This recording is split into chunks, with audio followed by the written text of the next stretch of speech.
Hello student, good morning all of you. कैसे हैं? उम्मीद है कि अच्छे होंगे।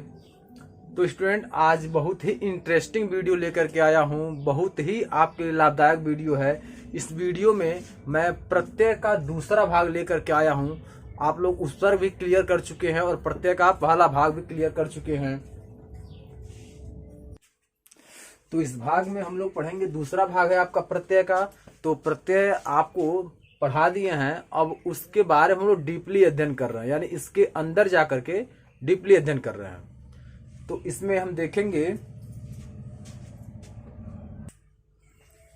तो इस भाग में हम लोग पूरा इसका अध्ययन करेंगे। तो आइए अब हम आगे पढ़ाते हैं, आगे हम बताते हैं आपको। तो कृत प्रत्यय के जो भेद थे, उसमें दूसरा भेद जो आपका था वो कर्मवाचक कृत प्रत्यय। कर्मवाचक कृत प्रत्यय क्या होता है, इसके बारे में हम लोग पढ़ेंगे। कैसे इसकी पहचान करते हैं और किस प्रकार यह लिखा जाता है, क्या इसमें जोड़ा जाता है, इसके बारे में हम लोग पढ़ेंगे। तो बहुत ही हेल्पफुल, बहुत ही इंटरेस्टिंग वीडियो होने वाली है। यह जो सिलेबस आपको हम पढ़ा रहे हैं, यह syllabus CUET, BHU entrance exam, DU entrance exam और जितने भी यूनिवर्सिटियां एग्जाम करा रही हैं, कॉमन यूनिवर्सिटी टेस्ट के लिए बहुत ही हेल्पफुल है। साथ में आपका UPP, UPSI, लेखपाल और CTET, UP TET, super TET, ये सभी चीज के लिए, जितने एग्जाम कॉम्पिटेटिव हो रहे हैं सभी के लिए ये आपका इंपॉर्टेंट चैप्टर है, क्योंकि सभी में उपसर्ग और प्रत्यय पूछा जाता है। तो मैं आपको डीपली पढ़ा रहा हूं उपसर्ग और प्रत्यय। तो आगे अब देखेंगे, दिया हुआ है कर्मवाचक कृत प्रत्यय के बारे में। तो कर्मवाचक कृत प्रत्यय क्या होता है, दिया है कर्म का बोध कराने वाले प्रत्यय कर्मवाचक कृत प्रत्यय कहलाते हैं। यानी यहाँ कर्म का बोध कराएगा, यानी क्रिया किस प्रकार हो रही है उसके बारे में बोध कराएगा, यानी क्रिया के बारे में बोध कराएगा। यहाँ बोल रहा है कर्म का बोध कराने वाले प्रत्यय कर्मवाचक कृत प्रत्यय कहलाते हैं। यानी जो कार्य हो रहा है, अर्थात कार्य का मतलब क्रिया, यानी जो क्रिया हो रही है उसके बारे में आपका बोध कराएगा, उसे हम कर्मवाचक कृत प्रत्यय कहते हैं। दूसरे शब्दों में अगर बोला जाए, जैसे इसकी पहली डिफिनेशन हमने शॉर्ट में लिखवा दिया, और अगर बोला जाए दूसरे शब्दों में, तो जिस प्रत्यय से बनने वाले शब्दों से किसी कर्म का पता चले उसे हम कर्मवाचक कृत प्रत्यय कहते हैं। यानी इससे यह पता चलेगा कि क्रिया या कर्म, जो कर्म है वो किस प्रकार हो रहा है। जैसे खेलना हो गया, दौड़ना हो गया, सूंघनी हो गया, छलनी हो गया, या फिर गाना हो गया, ये सब आपके होते क्या है, ये सब आपके होते हैं कर्मवाचक कृत प्रत्यय। तो इसकी पहचान हमने आपको बता दिया। और इसका जो अर्थ होता है, यहाँ देखिए कर्म का पता चलेगा। क्या कह रहा है यहाँ, किसी कर्म का पता चले। जब किसी कर्म का पता चलेगा तो ही आपका क्या होगा, कर्मवाचक कृत प्रत्यय होगा। जब कर्म का पता चलेगा तो कर्मवाचक कृत प्रत्यय होगा। जैसे देखिए, जब आपका किसी शब्द के अंत में औना आ जाए, जब किसी शब्द के अंत में औना आ जाए तो वह आपका कृत प्रत्यय अर्थात कर्मवाचक कृत प्रत्यय होगा। जैसे बिछौना हो गया, खिलौना हो गया, ये आपका देखेंगे लास्ट में आ रहा औना, बिछौना, बिछ धन औना, बिछौना आपका हो गया। तो ये आपका हो गया क्या, कर्मवाचक कृत प्रत्यय। खिलौना, खिल धन औना, तो खिलौना आपका हो गया। उसी प्रकार ना, जिस शब्द के अंत में ना आ गया वह आपका कर्मवाचक कृत प्रत्यय होता है।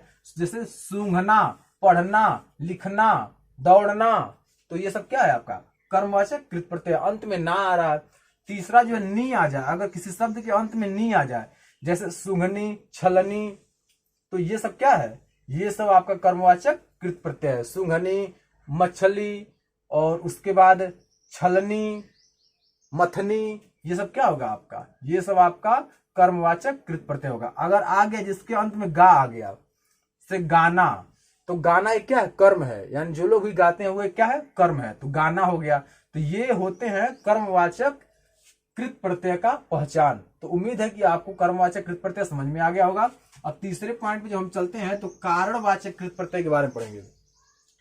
कारणवाचक कृत प्रत्यय यह होता है जो किसी क्रिया के साथ हो रहे कारण का बोध कराता है, यानी उसमें क्या कारण है उसका बोध कराता है। जैसे आप देखेंगे, करण यानी साधन का बोध कराने वाले प्रत्यय कारणवाचक कृत प्रत्यय कहते हैं। इसमें साधन का बोध होता है।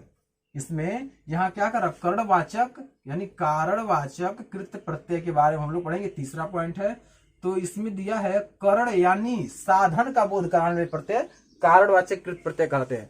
यानी क्रिया किस साधन से हो रही है वह आपका क्या होता है, कारणवाचक कृत प्रत्यय कहलाता है। दूसरे शब्दों में अगर बोला जाए, जैसे दूसरे अर्थ में बोले, अभी शॉर्ट आंसर में हमने बताया, लेकिन अब दूसरे शब्दों में अगर बोला जाए तो यह कह सकते हैं जिस प्रत्यय की वजह से बने शब्द से क्रिया के कारण का बोध होता है उसे कारणवाचक कृत प्रत्यय कहते हैं। हमने बताया जो क्रिया होगी उसके कारण का पता चलेगा, जो साधन से उसका कारण का पता चलेगा वही आपका होगा कारणवाचक कृत प्रत्यय।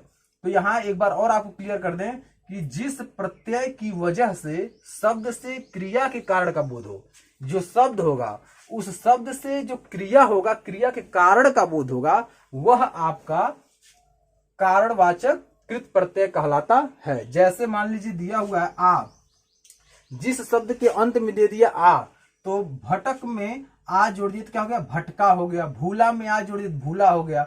झूला में आ, झूल में आ जोड़िए झूला हो गया। तो अब देखेंगे ये आ जो आ रहा है अंत में, जिस शब्द के अंत में आ आए वह आपका कारणवाचक कृत प्रत्यय होता है। दूसरा दिया है बड़ा ऊ, जिस शब्द के अंत में बड़ा ऊ दे दिया, जैसे झाड़ू हो गया, तो ये झाड़ू आपका क्या है, लास्ट में बड़ा ऊ आ गया, तो झाड़ू आपका हो गया कारणवाचक कृत प्रत्यय। अब आप देखेंगे बड़ी ई, जिस शब्द के अंत में बड़ी आ गया, जैसे रेती हो गया, फांसी हो गया, भारी हो गया, धुलाई हो गया, ये शब्द क्या होते हैं आपके, ये आपके कारणवाचक कृत प्रत्यय होते हैं। अगला देखेंगे नौ, जिस शब्द के अंत में नौ आ जाए, बेलन, झाड़न, बंधन, ये आपके होते हैं कारणवाचक कृत प्रत्यय। तो उम्मीद है स्टूडेंट आपको ये पूरा समझ में आ गया होगा। इस स्लाइड में जो भी आपको समझ में न आया हो वो कमेंट बॉक्स में लिखकर जरूर पूछिएगा, उसको हम फिर क्लियर कर देंगे जो भी समझ नहीं आएगा।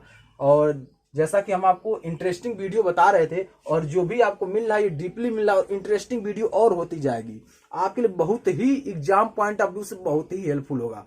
ये बहुत अच्छे तरीके से आपको बताया जा रहा है, और अच्छे तरीके से आप पढ़ेंगे, रिवाइज करते रहेंगे, नोट्स आप बनाते रहेंगे। फिर नेक्स्ट स्लाइड में आगे बढ़ते हैं।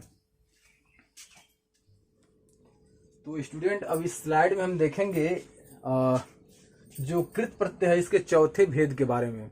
यानी जो स्लाइड आपका यह है इसमें हम चौथे भेद के बारे में पढ़ेंगे, भाववाचक कृत प्रत्यय के बारे में पढ़ेंगे। भाववाचक कृत प्रत्यय क्या होता है, इसकी पहचान क्या होती है, इसका एग्जाम्पल क्या होता है, इन सभी के बारे में पढ़ेंगे।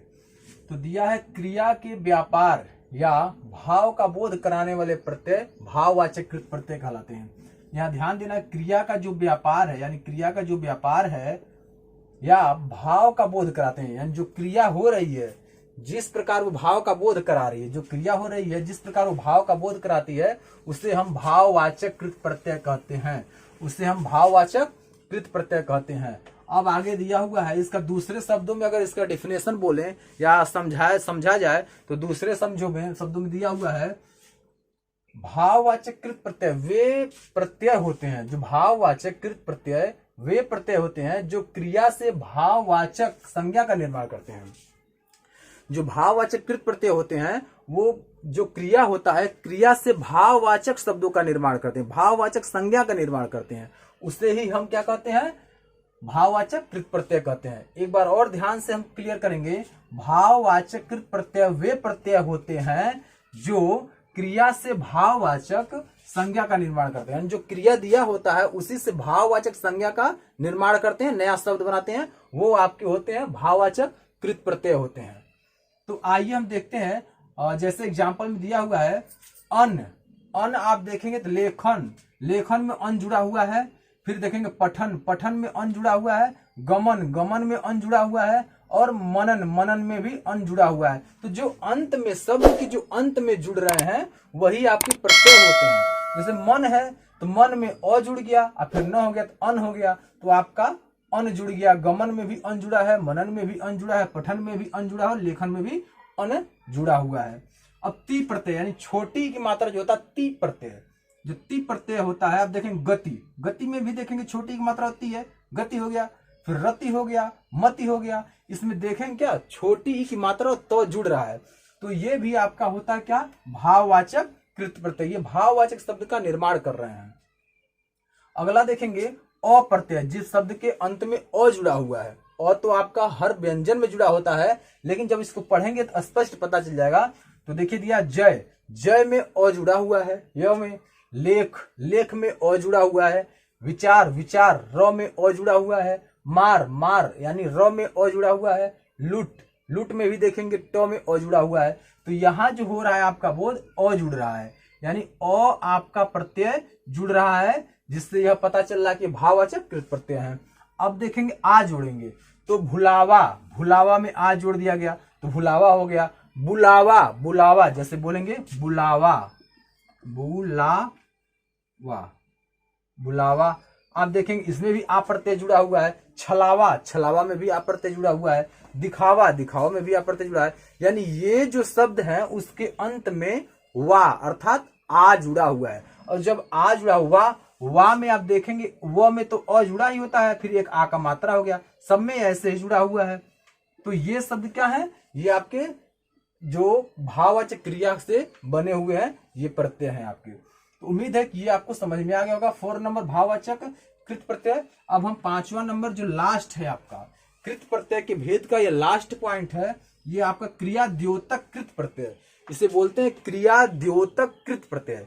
अब देखिए इसका डिफिनेशन में क्या दिया है, जिन कृत प्रत्ययों के योग से, यानी जो कृत प्रत्यय होते हैं, योग मतलब होता है जोड़ना, योग मतलब होता है जोड़ना, तो जिन कृत प्रत्ययों के योग से क्रियामूलक विशेषण, अब ध्यान रखना क्रियामूलक विशेषण रखने वाली क्रिया का निर्माण करते हैं, यानी इसमें क्रियामूलक विशेषण होता है जिससे क्रिया का निर्माण होता है, या जिससे क्रिया का निर्माण होता है, उन्हें हम क्रिया द्योतक कृत प्रत्यय कहते हैं। इसे ही हम क्रिया द्योतक कृत प्रत्यय कहते हैं।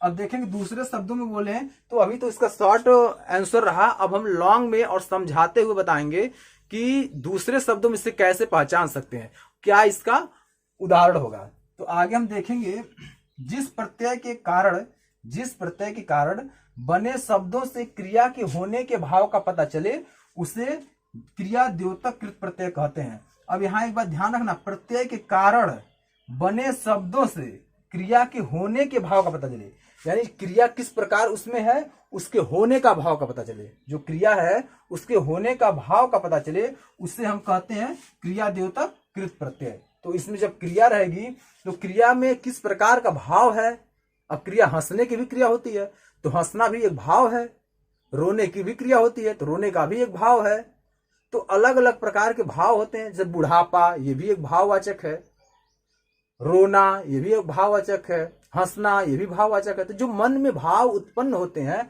वो आपके भाववाचक होते हैं। तो आप देखेंगे क्रिया से इसमें भाव के होने का पता चलता है, उसे ही हम कहते हैं क्रिया द्योतक कृत प्रत्यय। अब जैसे हम देखते हैं एग्जाम्पल देखते हैं, यानी उदाहरण देखते हैं, जिस शब्द के अंत में ता जुड़ा हो, जिस शब्द के अंत में ता प्रत्यय जुड़ा हो, जैसे डूब में ता जुड़ गया डूबता हो गया, बह में ता जुड़ गया बहता हो गया, चल में ता जुड़ गया चलता हो गया। तो जब आ रहा है ता, जिसके अंत में ता आ रहा है, ये आपके क्रिया द्योतक कृत प्रत्यय है, क्योंकि ये क्रिया है, डूबने की क्रिया हो रही है, बहने की क्रिया हो रही है, चलने की क्रिया हो रही है। तो जब ता जुड़ गया आपका तो ये आपका क्रिया द्योतक कृत प्रत्यय हो गया। अब देखेंगे या, अब खो में देखिए या जोड़ दिया खोया हो गया, बो में या जोड़ दिया बोया हो गया। ये सब क्या है, एक कृत प्रत्यय है, अर्थात क्रिया द्योतक कृत प्रत्यय है। अब जिस शब्द के अंत में आ जुड़ गया, जैसे सूखा, भूला, बैठा, तो बैठने की भी एक क्रिया है, भूलने की भी एक क्रिया है और सूखने की भी एक क्रिया है। लेकिन जब आ जुड़ जाएगा तो क्रिया था, क्रिया से क्या बन गया, भाववाचक बन गया। अभी तक क्रिया था, जब आ नहीं जुड़ा था तो क्रिया था, लेकिन जब आ जुड़ गया तो वह भाववाचक यानी कृत प्रत्यय बन गया, अर्थात क्रिया द्योतक बन गया। यह क्रिया इसमें जुड़ा है और क्रिया के साथ आपका भाव जुड़ रहा है, तो आपका क्या हो जाएगा, क्रिया द्योतक बन जाएगा। ना आप देख रहे हैं दौड़, दौड़ में ना जुड़ गया दौड़ना हो गया, सो में ना जुड़ गया सोना हो गया। आप देखेंगे कर में जा में कर जुड़ गया जाकर हो गया, देख में कर जुड़ गया देखकर हो गया। तो आप इसमें देख रहे हैं कि क्या हो रहा है, इसमें जो क्रिया है उसमें आपका जो प्रत्यय दिया हुआ है कर, आ, ना, ता, या, ये सब जुड़ करके एक नया शब्द और भाव निकाल रहे हैं, उससे ही हम क्या कहते हैं, क्रिया द्योतक कृत प्रत्यय कहते हैं। तो स्टूडेंट अब हम लोग पढ़ेंगे, अभी तक कृत प्रत्यय के 5 पार्ट के बारे में हम लोग पढ़े हैं।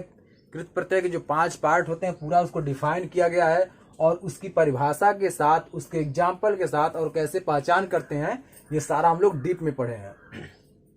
अब हम लोग पढ़ेंगे दूसरा जो है आपका तद्धित प्रत्यय। तद्धित प्रत्यय के बारे में हम लोग पढ़ेंगे। तद्धित प्रत्यय क्या होता है, इसकी पहचान कैसे करते हैं, इसके शब्द कैसे होते हैं, इसकी परिभाषा क्या होती है, इन सभी के बारे में हमको पढ़ना है। तो आइए सबसे पहले इसमें देखते हैं संज्ञा सर्वनाम। और एक बात सबसे पहले मैं आपको ये बताता जाऊं कि जो आप कृत प्रत्यय में पढ़ते थे उसमें कृत प्रत्यय जो होता था उसमें आप धातु पर करते थे, धातु में प्रत्यय जुड़ता था। लेकिन जो आपका तद्धित प्रत्यय है, तद्धित जो प्रत्यय है उसमें आप जो है संज्ञा सर्वनाम और विशेषण के अंत में आप जोड़ेंगे प्रत्यय, वह आपका तद्धित प्रत्यय होता है। तो चलिए अब हम आगे बात करते हैं, इसे पढ़ते हैं परिभाषा के बारे में, फिर आगे और डीपली हम आपको समझाएंगे। तो आपको पॉइंट अब एग्जाम से संबंधित आपको पढ़ाया जा रहा है, एग्जाम से बाहर एक भी आपको लाइन हम नहीं पढ़ा रहे हैं।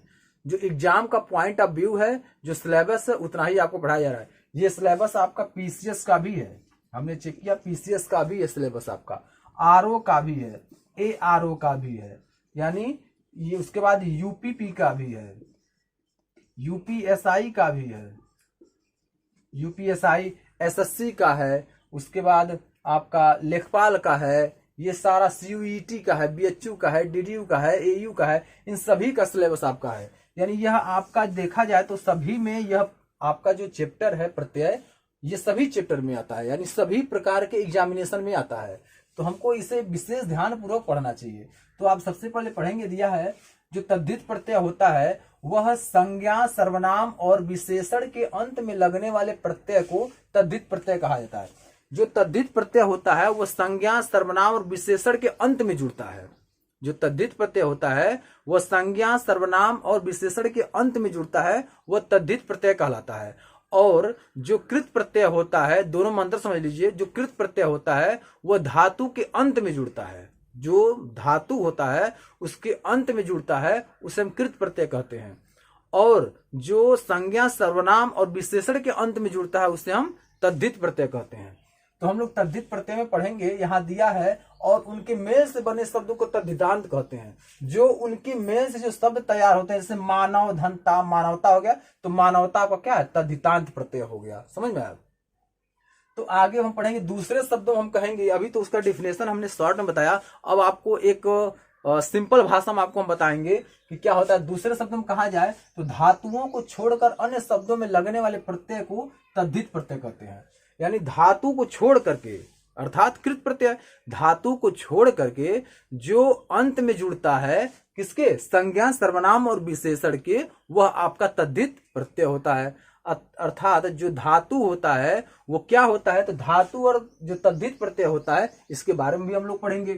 तो दिया है जब संज्ञा सर्वनाम विशेषण के अंत में प्रत्यय लगते हैं, जब संज्ञा सर्वनाम के विशेषण के अंत में प्रत्यय लगते हैं तो उन शब्दों को तद्धित प्रत्यय कहते हैं। हमने आपको बताया संज्ञा सर्वनाम और विशेषण के अंत में जो कोई प्रत्यय लगेगा वह आपका होगा तद्धित प्रत्यय, और जो प्रत्यय धातुओं के अंत में लगता है वह आपका कृत प्रत्यय होता है। ठीक है, तो अब हम आपको समझाते हैं कृत प्रत्यय और तद्धित प्रत्यय में अंतर क्या होता है। आप यहां देखेंगे धातु क्या होती है, तो शब्द के मूल रूप को ही हम धातु कहते हैं। जैसे मान लीजिए दिया उठना, उठना दिया है, अब उठना में प्रत्यय क्या है और धातु क्या है, तो कैसे पहचान करेंगे, तो इसका जो रूल होता है धातु प्लस प्रत्यय होता है, धातु प्लस प्रत्यय।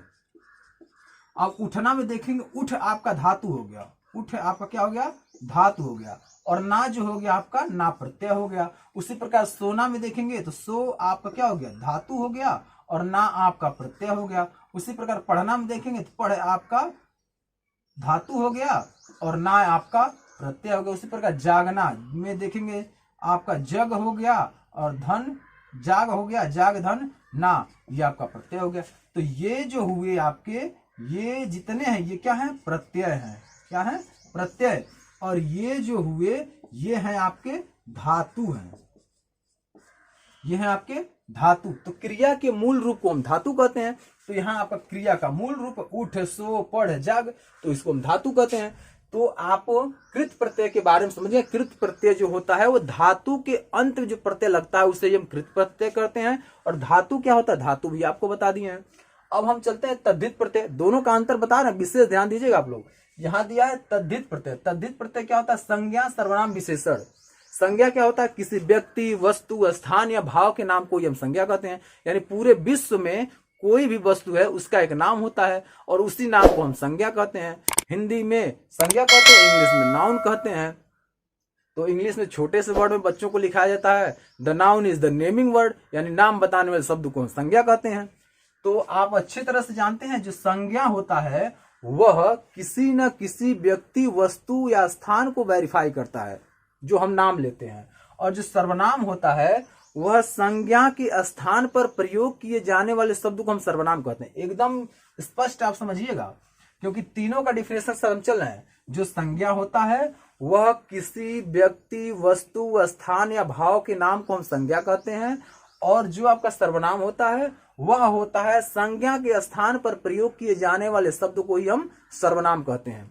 अब जैसे सर्वनाम कैसे प्रयोग होता है? मोहन जागता है, मोहन सोता है, मोहन दौड़ता है, मोहन खाता है। मोहन शब्द बार बार आ रहा है जिससे वाक्य आपका सही नहीं बैठ रहा है, तो उसके जगह हम लिख देंगे मोहन खाता है, वह जाता है, वह रोता है, वह नाचता है। तो जो मोहन के स्थान पर वह आ गया, यह आ गया, वही आपका सर्वनाम होता है। मोहन के स्थान पर जो वह आ गया, यह आ गया, यही आपका सर्वनाम होता है। मैं आ गया, तुम आ गया, तुम लोग आ गए, ये सब आपका होता है सर्वनाम। तो सर्वनाम के बारे में भी आप समझ गए होंगे। विशेषण, संज्ञा और सर्वनाम की विशेषता बताने वाले को ही हम विशेषण कहते हैं। जैसे गाय काली है, अब दे दिया गाय काली है, गाय काली है। अब यहां ध्यान देंगे, गाय आपका एक क्या है? संज्ञा है। और गाय की विशेषता कौन बता रहा है? काली। तो गाय काली है अर्थात काली आपका क्या हो गया? विशेषण हो गया। काली आपका विशेषण हो गया।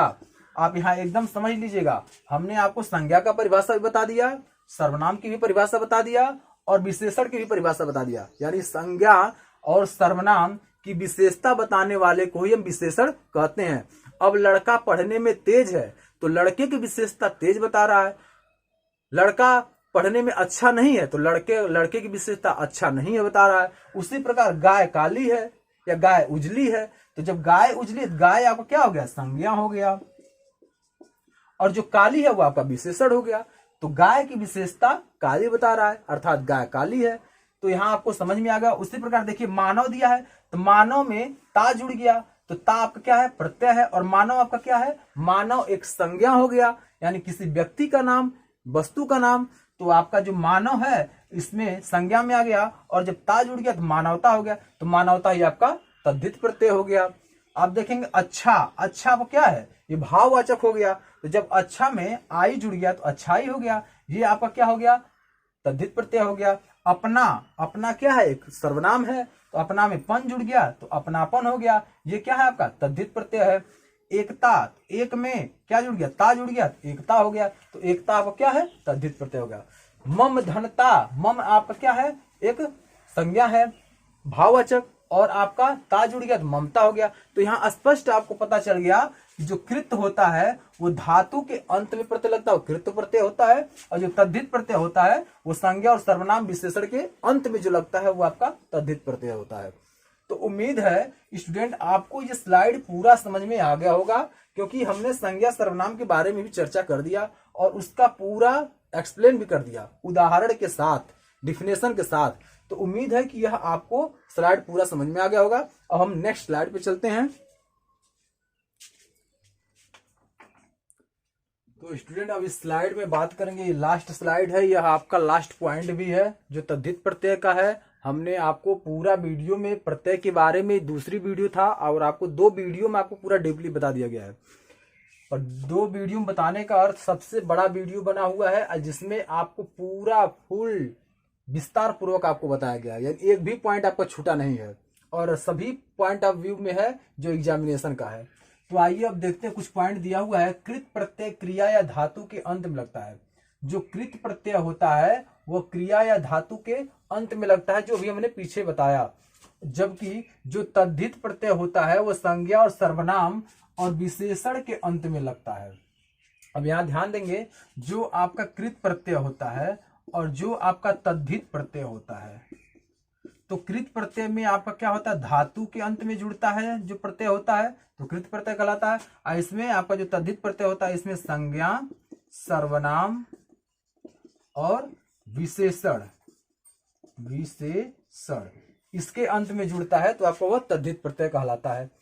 यहां दिया तद्धित और कृत प्रत्यय में यही अंतर है। उपसर्ग की तरह तद्धित प्रत्यय भी 3 स्रोतों में होते हैं। जैसे उपसर्ग भी 3 स्रोतों में है, अर्थात संस्कृत के उपसर्ग, हिंदी के उपसर्ग और उर्दू के उपसर्ग जो होते हैं वो आपके 3 होते हैं, जो आपका उपसर्ग होता है। उसी प्रकार आपका प्रत्यय में भी होता है। तो प्रत्यय में भी होते हैं आपके संस्कृत, हिंदी और उर्दू से आकर हिंदी शब्दों की रचना सहायक हुए हैं। यानी ये इन शब्दों में से आकर के और हिंदी में जो सहायक हुए हैं, हिंदी में जो वर्ड बना है, शब्द बना है, उनको सहायता प्राप्त हुआ है जो आपके ये 3 प्रत्यय है। यानी ये आपके हैं क्या, संस्कृत से आते हैं और हिंदी से आते हैं और उर्दू से आते हैं। तो आपके मिलते हैं किसमें, प्रत्यय में आकर मिलते हैं। अब हमको उम्मीद है कि आपको पूरा समझ में आ गया होगा, क्योंकि हम पीछे जो बताएं, पिछले स्लाइड में जो बताएं वही आपका यहाँ दिया हुआ है लिखित रूप में और हमने आपको मौखिक रूप में बताया। अब हम पढ़ेंगे तद्धित प्रत्यय के कितने भेद होते हैं। तो तद्धित प्रत्यय के आपके होते हैं 8 भेद। तद्धित प्रत्यय के 8 भेद होते हैं। और कौन कौन होते हैं, तो कर्तवाचक तद्धित प्रत्यय होता है, दूसरा होता है भाववाचक तद्धित प्रत्यय, तीसरा होता है संबंधवाचक तद्धित प्रत्यय, चौथा होता है गणनावाचक तद्धित प्रत्यय, और 5वां होता है गुणवाचक तद्धित प्रत्यय, छठा होता है स्थानवाचक तद्धित प्रत्यय, और 7वां होता है उनवाचक तद्धित प्रत्यय, और 8वां होता है सादृश्यवाचक तद्धित प्रत्यय। ये आपका तद्धित प्रत्यय है। तो तद्धित प्रत्यय के 8 भेद होते हैं जो हमने आपको बताया पूरा। और ये आपके पॉइंट ऑफ व्यू में यहाँ तक है, जो पीसीएस तक के एग्जाम में यहीं से पूछता है प्रश्न आपको। तो आप इन दोनों का भेद भी जान चुके हैं और ये पूरा डिफिनेशन भी जान चुके हैं, दोनों में अंतर भी जान चुके हैं। तो यही आपकी वीडियो होती है फिनिश। प्रत्यय आज होता है आपका खत्म। और प्रत्यय खत्म होने के बाद नया हम लोग चैप्टर लेकर के आएंगे। जो नया चैप्टर होगा आपको बताया जाएगा। और यह जो भी आपको बताया जा रहा है एक नोट बनाइए और अपने स्तर से लिखिए, ताकि एग्जाम आने पर बहुत आसानी से रिवाइज कर लें। क्योंकि जो आप नोट बनाएंगे वो आपके अकॉर्डिंग होगा, और जब आपके अकॉर्डिंग होगा तो जब भी आप एग्जाम में बैठने से पहले जब देखेंगे तो बहुत जल्दी से आपके दिमाग में बैठ जाएगा। बाकी हमने सारा जो सिलेबस वो कवर करा दिया है, और जो भी अभी आपका सिलेबस बाकी है वो भी हमने जल्दी से जल्दी कवर कराने का प्रयास करेंगे। तो स्टूडेंट, अगर आप हमारे चैनल पर नए हैं तो हमारे चैनल को सबसे पहले सब्सक्राइब कर दीजिए, लाइक कर दीजिए, बेल आइकन दबा दीजिए, ताकि हर वीडियो की नोटिफिकेशन सबसे पहले आप तक पहुंचे और एक भी वीडियो मिस ना हो। तो इससे पहले आप वीडियो को शेयर भी कर दीजिए, ताकि जो भी लोग इसका लाभ नहीं ले पा रहे हैं वो भी लोग लाभ ले सकें। तो यह आपका वीडियो जो है बहुत ही हेल्पफुल है, और चैनल पर कंप्यूटर, रीजनिंग और हिंदी से संबंधित, जीके संबंधित आपको पढ़ाया जाता है। आपकी बहुत बेहतर ढंग से तैयारी कराया जाएगा। और जो भी आपका छूटा हुआ है वो पीछे की वीडियो देख करके ही आप आगे की वीडियो देखें, नहीं तो जब पीछे की वीडियो नहीं देखेंगे तो आगे की वीडियो आपको कभी समझ नहीं आएगा। इसलिए स्टेप बाय स्टेप पढ़ाया जा रहा है, आप स्टेप बाय स्टेप समझते चलिए। तो थैंक्स फॉर वॉचिंग। आज की वीडियो यहीं एंड करते हैं।